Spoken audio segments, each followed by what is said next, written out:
नमस्कार दोस्तों। UPSC prelims 2023 के लिए इम्पॉर्टेंट टॉपिक्स की सीरीज़ में आज हम बात करेंगे विज्ञान एवं प्रौद्योगिकी की, यानी कि साइंस एंड टेक्नोलॉजी। एक बात सबसे पहले आपको समझ लेनी चाहिए। अगर आप यूपीएससी का पेपर देखेंगे तो वैसे ही समझ में आ जाएगा, लेकिन अगर आप तक नहीं देखा है तो समझ लीजिए कि जितने भी प्रश्न साइंस एंड टेक के आते हैं, मान लेते हैं कि 5 या 6 क्वेश्चन है, मान लेते हैं 8 क्वेश्चन है। इन 8 प्रश्नों में से लगभग सारे, यानी कि 8 के 8 प्रश्न लगभग ऐसे होते हैं जिनका संबंध करंट अफेयर से होता है। कई क्वेश्चंस ऐसे आते हैं जो देखने में लग सकता है कि स्टैटिक है, होता भी है, लेकिन बात वही है कि साइंस में, टेक्नोलॉजी में उसी टॉपिक से क्वेश्चन क्यों पूछा गया। अगर स्टैटिक है, अगर किताबी बात है, तो और भी तो बातें हैं, क्यों वहीं दिखा। ये कोई एकेडमिक्स का एग्ज़ाम नहीं है कि आप बीए का एग्ज़ाम दे रहे हैं, बीएससी का एग्ज़ाम दे रहे हैं। कुछ चीज़ें फिक्स हैं कि हर साल घुमा फिरा के यहीं से आता है। आप ध्यान से देखेंगे तो पता चलेगा कि जो स्टैटिक टाइप का दिख भी रहा है ना, वो भी तभी पूछा गया है जब उसका महत्व बढ़ गया है या फिर वो करंट में किसी वजह से चर्चा में था। इसीलिए इस सेक्शन में हम उन्हीं टॉपिक्स को कवर करेंगे जो करंट अफेयर में है। बहुत ज़्यादा इम्पॉर्टेंट है। हो सकता है कि कुछ टॉपिक्स आपको स्टैटिक भी दिखें, लेकिन कहीं ना कहीं वो करंट में थे, इसीलिए कवर किया जा रहा है उनको। एक बात और आपको समझनी चाहिए, मेरे ख्याल से अब तक तो जान ही गए होंगे कि टॉप 500 के नाम से सीरीज़ चल रही है, उसकी पीडीएफ नोट भी आपको मिल रही है। अगर नहीं लिया है तो जल्दी ले लीजिए, समय कम बचा है। ठीक है, कमेंट में जाएंगे, लिंक मिल जाएगा। और फुल वीडियो के रूप में इन्हीं टॉपिक्स को हम अच्छे से कवर भी कर रहे हैं। वो सारी वीडियोज़ अभी आ जाएंगी, बहुत जल्दी हम कवर कर लेंगे। इस सीरीज़ में जो कि आप वीडियो अभी देख रहे हैं, उसमें हम टॉपिक्स की बात कर रहे हैं। एक एक टॉपिक मैं बता रहा हूँ कि किस टॉपिक को आप कैसे तैयार करेंगे। ठीक है जी, चलिए तो आगे बढ़ते हैं। और साइंस एंड टेक्नोलॉजी में जो पहला टॉपिक है वो है ब्लॉकचेन टेक्नोलॉजी। अब तो इसका इस्तेमाल अलग अलग जो सामाजिक कल्याण के काम है वहाँ भी होने लगा है। तो ये चीज़ आप समझिए सबसे पहले कि ब्लॉकचेन टेक्नोलॉजी क्या है। और एक ख़ास बात बताता हूँ, आप इस चीज़ को प्रूव कर सकते हैं, मतलब एक तरह से कहें कि वेरीफाई कर सकते हैं यूपीएससी के क्वेश्चन से। अक्सर यूपीएससी किसी टेक्नोलॉजी पे इस तरह से क्वेश्चन पूछती है कि इसका इस्तेमाल किस किस जगह पे किया जाता है, कहाँ किया जा सकता है। जैसे जीपीएस पे क्वेश्चन पूछ लिया गया कि जीपीएस का इस्तेमाल कहाँ किया जा सकता है। ऐसे ही बहुत सारी टेक्नोलॉजीज़ पे क्वेश्चंस आए हैं। तो ऐसे ही ब्लॉकचेन टेक्नोलॉजी का इस्तेमाल कहाँ कहाँ किया जा सकता है। मैंने एक वीडियो बनाई है ट्रिक के नाम से कि अगर आपने कुछ भी नहीं पढ़ा है फिर भी इन ट्रिक्स का इस्तेमाल करके यूपीएससी के किसी भी साल के पेपर में 10 से 12 क्वेश्चंस आराम से हल कर सकते हैं।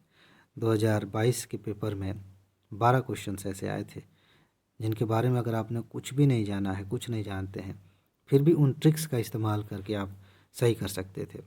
स्ट्रेटजी के नाम से प्लेलिस्ट है, वहीं जाकर देखेंगे, वो वीडियो मिल जाएगी।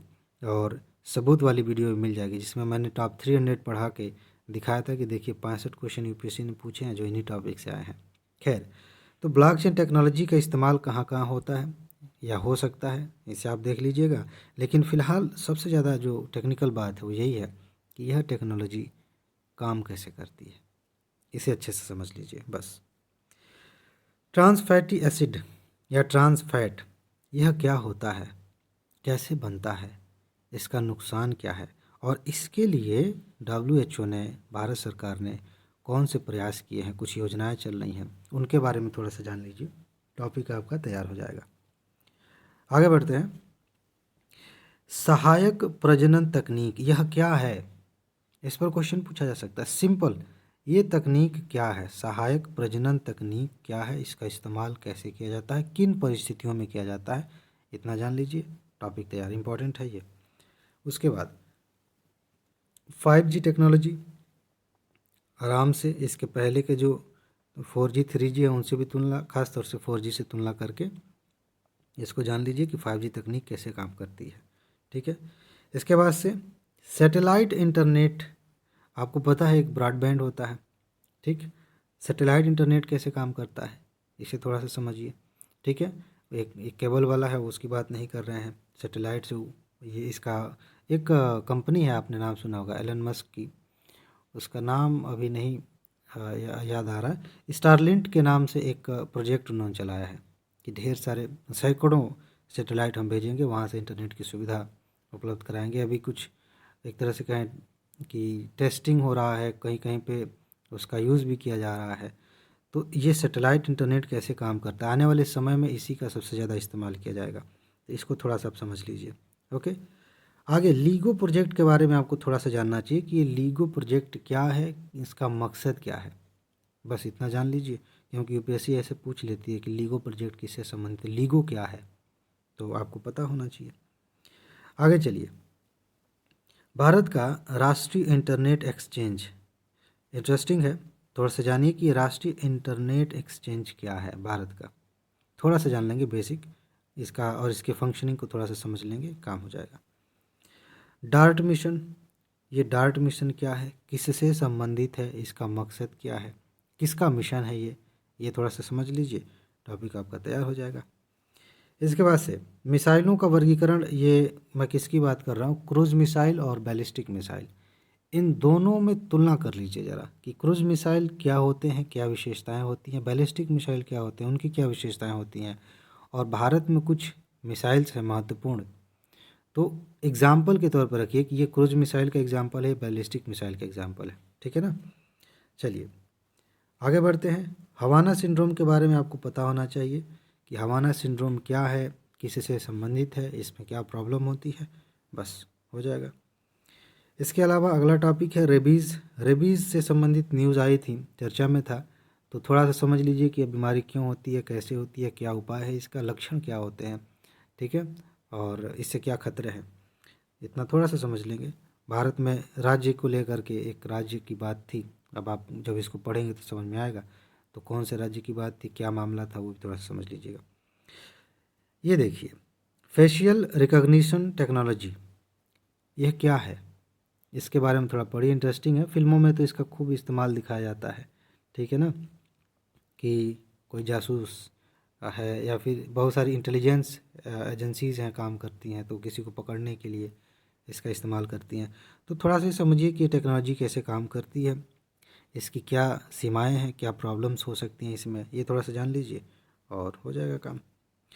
बाकी फूड फोर्टिफिकेशन क्या होता है, ये फूड फोर्टिफिकेशन क्या है, इससे क्या फ़ायदा होता है, किस तरह से किया जाता है, थोड़ा सा ये समझ लीजिए।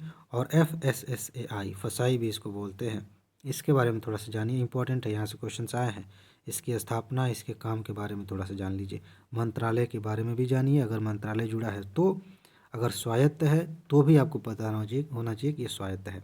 ओके, आगे क्वांटम टेक्नोलॉजी क्या होती है, क्वांटम प्रौद्योगिकी क्या होती है, कैसे काम करती है, पिछले साल एक क्वेश्चन आया तो था क्यूबिट्स पे, इसी से संबंधित है, क्वांटम कंप्यूटर से संबंधित, ठीक है ना। तो ये इस टेक्नोलॉजी के बारे में अच्छे से आप समझ लीजिए कि यह टेक्नोलॉजी क्या है, कैसे काम करती है, भविष्य इसका क्या है, क्योंकि ये बहुत ही क्रांतिकारी टेक्नोलॉजी है, ठीक है ना, तो इसके बारे में थोड़ा सा आपको पता होना चाहिए। इसके बाद अगला है GM क्रॉप्स। GM क्रॉप्स क्या होती हैं, भारत में कौन कौन सी GM क्रॉप्स हैं जिनको अनुमति दी गई है, किन पे रिसर्च चल रही है, GM सरसों, GM बैगन, GM कपास, इनके बारे में थोड़ा सा जान लीजिए। इनके फ़ायदे क्या हैं, इनसे दिक्कतें क्या हैं, आने वाले भविष्य में प्रॉब्लम्स क्या हो सकती हैं, बस उतना जान लेंगे, टॉपिक तैयार हो जाएगा। इंडिगो, इंडिगो क्या है, सरकार ने क्यों शुरू किया है इसको, इसका मकसद क्या है, बस इतना जान लेंगे, टॉपिक तैयार। बाकी जेनेटिक इंजीनियरिंग के बारे में आपको पता होना चाहिए कि जेनेटिक इंजीनियरिंग क्या है, इंजीनियरिंग, और इसका इस्तेमाल कहाँ कहाँ किया जाता है, इसके फ़ायदे क्या हैं और इससे चुनौतियाँ क्या हैं, ये आपको पता हो जाए, बस हो गई बात। आगे बढ़ते हैं, उसी से संबंधित है जीनोम एडिटिंग, और क्रिस्पर केज 9 के नाम से आप देखेंगे एक टॉपिक है, वहाँ से भी क्वेश्चन बने हैं, आगे भी पूछा जा सकता है, मेरे ख्याल से लगातार 2 साल यूपीएससी ने पूछा था क्रिस्पर केज 9 पे, ठीक है ना। तो जीन एडिटिंग के बारे में, जीनोम एडिटिंग के बारे में भी आपको थोड़ा बहुत पता होना चाहिए कि यह क्या है, कैसे होता है, इसका फ़ायदा क्या है, इससे दिक्कतें क्या है। नैनो यूरिया लिक्विड चर्चा में था, करंट अफेयर में था, तो नैनो यूरिया से क्या क्या फ़ायदे हो सकते हैं, किसने बनाया है, ये थोड़ा सा जान लेंगे, लेकिन मेन बात है कि इससे फ़ायदा क्या होगा, इससे उर्वरक की गुणवत्ता की बात करें या आर्थिक लाभ की बात करें, क्या फ़ायदे हैं ये आप देख लेंगे, काम हो जाएगा। अर्धचालक सेमीकंडक्टर हमने पिछली वीडियो में बात की थी, महत्वपूर्ण है। मैंने उस समय भी कहा था कि आप चाहें तो इसको साइंस के तहत रख सकते हैं। तो बताइए कि अर्धचालक क्या होते हैं, इनका काम क्या होता है, किस तरह से महत्व है इनका, बस इतना ही हो गया। इसके अलावा ब्रह्मोस, ब्रह्मोस का एक उन्नत संस्करण बनाया गया। तो ब्रह्मोस के बारे में थोड़ा सा बेसिक जानिए कि क्या है, किस तरह से ये काम कर रहा है। फिर ये मिसाइल है बेसिकली, कौन कौन से देश इसमें शामिल हैं, इसकी विशेषताएं क्या हैं, बस इतना जान लीजिए, हो गया। MTCR ये किससे संबंधित है, मिसाइल कंट्रोल से संबंधित है ना। तो इसकी क्या विशेषताएं, भारत इसमें शामिल है कि नहीं है, और इसके नियम क्या क्या हैं, थोड़ा सा ये जान लीजिए, टॉपिक तैयार हो जाएगा। वेब थ्री पे क्वेश्चन 2022 में आया भी था। ये पिछले 2022 से पहले टॉप 300 की जो सीरीज चल रही थी उसमें भी इस टॉपिक को लिया गया था। तो वेब 3 अब तो करंट में, मैंने विजन मैगजीन में आपको दिखाया था कि वेब 5 की बात हो रही है। तो इसी बहाने आगे का भी देख लीजिएगा वेब 5 के बारे में, ठीक है ना। ये क्या है, थोड़ा सा इसका बेसिक समझना पड़ेगा आपको। भारतीय न्यूट्रिनो वेधशाला, सबसे पहली बात यह है कि ये कहाँ पे शुरू की जा रही है। अभी तो विवाद चल रहे हैं, कभी अनुमति मिलती है कभी नहीं मिलती है। तो कहाँ पे ये वेधशाला शुरू होने की बात हो रही है। फिर न्यूट्रिनो के बारे में पढ़िए अब कि न्यूट्रिनो किस तरह की चीज़ है, यह क्या है, इसकी विशेषताएं क्या हैं, ठीक है ना, फिर हो जाएगा काम। हाँ, ये क्रिस्पर केज 9 की बात मैं कर रहा था, थोड़ा सा इसको समझ लीजिएगा कि जीनोम एडिटिंग में, जेनेटिक इंजीनियरिंग में इसका क्या महत्व है, कैसे काम करता है, बस थोड़ा सा। बाकी प्रोजेक्ट 17A और INS तारागिरी के बारे में आपको पता होना चाहिए। ये सबसे ज़्यादा इम्पोर्टेंट यही है कि प्रोजेक्ट 17A क्या है, किससे संबंधित है, थोड़ा सा जान लेंगे, बात हो जाएगी। चलिए, बात हो जाएगी मतलब कंप्लीट हो जाएगा टॉपिक। अच्छा, अंतः विषयक साइबर भौतिक प्रणालियों पर राष्ट्रीय मिशन, यह आपको समझना पड़ेगा कि अंतः विषयक साइबर भौतिक प्रणाली, साइबर फिजिकल जो प्रणालियां हैं, जो सिस्टम है वो क्या है।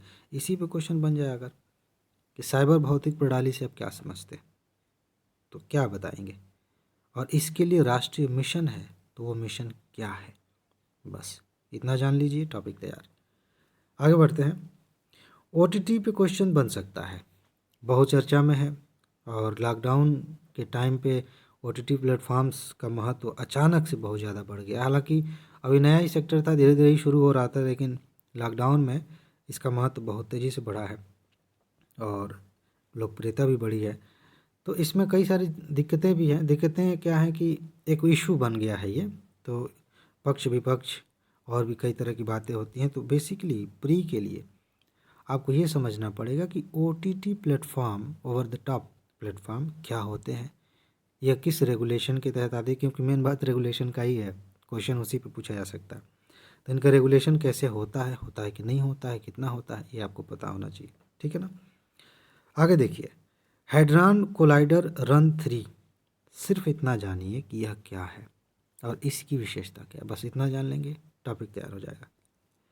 इसके बाद देखिए, इंपॉर्टेंट टॉपिक है metaverse standards forum.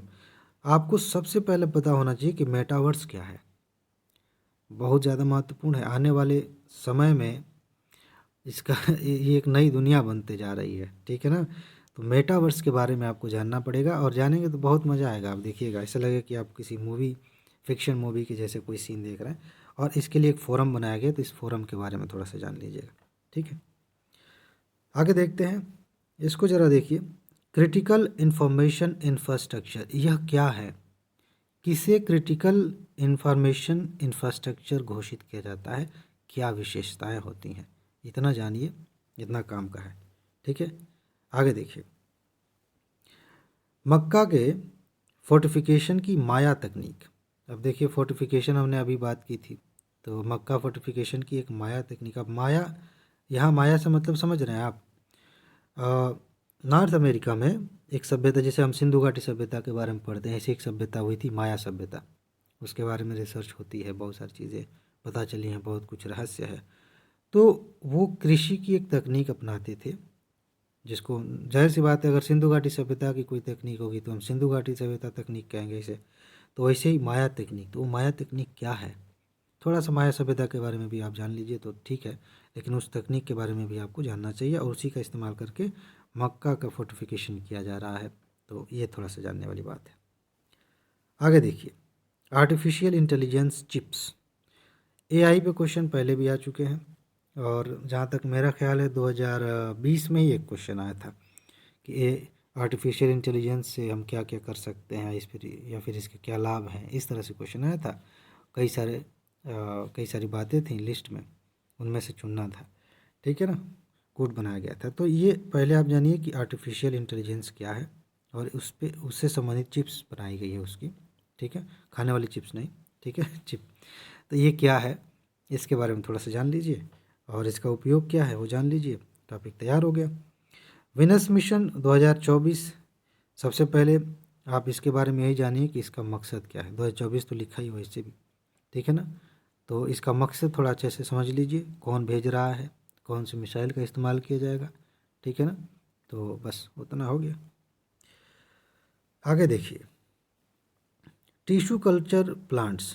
Tissue culture plants क्या होते हैं, टिश्यू कल्चर क्या है, इसे समझिए। और उससे भी ज़्यादा महत्वपूर्ण कि इसका महत्व क्या है, इम्पोर्टेंस क्या है इसकी, ये समझ लीजिए, टॉपिक आपका हो जाएगा। बाकी ओपन आरएनए आर्किटेक्चर, यह क्या है, सिर्फ इतना जानिए कि यह क्या है और इसकी विशेषता क्या है, बस हो गया, ज़्यादा नहीं जानना है इसमें।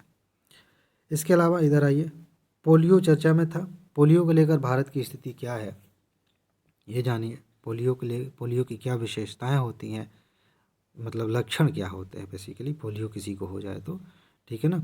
तो ये, और पोलियो से संबंधित जो वैक्सीन दी जाती है, टीका, एक्चुअली टीका लगाया जाता है पोलियो का, उससे थोड़ा सा समझ लीजिए, टॉपिक तैयार हो जाएगा। आगे बढ़ते हैं, गगनयान मिशन के बारे में आपको पता होना चाहिए, बहुत महत्वपूर्ण है। गगनयान मिशन की विशेषता, इसका मकसद, ठीक है, और इससे संबंधित कुछ टेक्निकल बातें, जैसे कि किस वाहन से या किस रॉकेट से इसको लॉन्च करने की बात है, संबंधित है वो, उसे थोड़ा सा जान लीजिए, टॉपिक आपका हो जाएगा क्लियर। बाकी इसरो के बारे में थोड़ा सा बेसिक जानिए। देखिए यहाँ पे मैं लिखना भूल गया, इसरो ने एक योजना लॉन्च की थी, एक स्कीम आप कह सकते हैं, एक प्रोजेक्ट कह सकते हैं, उसी बहाने यह इसरो चर्चा में था, तो उसके बारे में जानना चाहिए। आगे जब वीडियो कवर करूँगा तो उसमें बता दूंगा, पूरा पढ़ा दूंगा अच्छे से, ठीक है। तो लेकिन इसरो के बारे में थोड़ा सा आप जान लीजिएगा, इसकी स्थापना, इसका महत्व वगैरह। बाकी डीआरडीओ के बारे में तो आपको जानना ही चाहिए, इस बार यहाँ से क्वेश्चन आ सकता है कि डीआरडीओ की स्थापना कब हुई, इसका मकसद क्या है, ठीक है ना। मंत्रालय देख लीजिए, कौन सा मंत्रालय जुड़ा है, या फिर यह स्वायत्त है, ये भी आपको पता होना चाहिए, ठीक है ना। तो साइंस एंड टेक में ये महत्वपूर्ण टॉपिक्स हैं। एक बात और आपको पता होनी चाहिए कि जब मैंने लिस्ट आपको दिया था तो बताया था कि ये 400 टॉपिक्स हैं।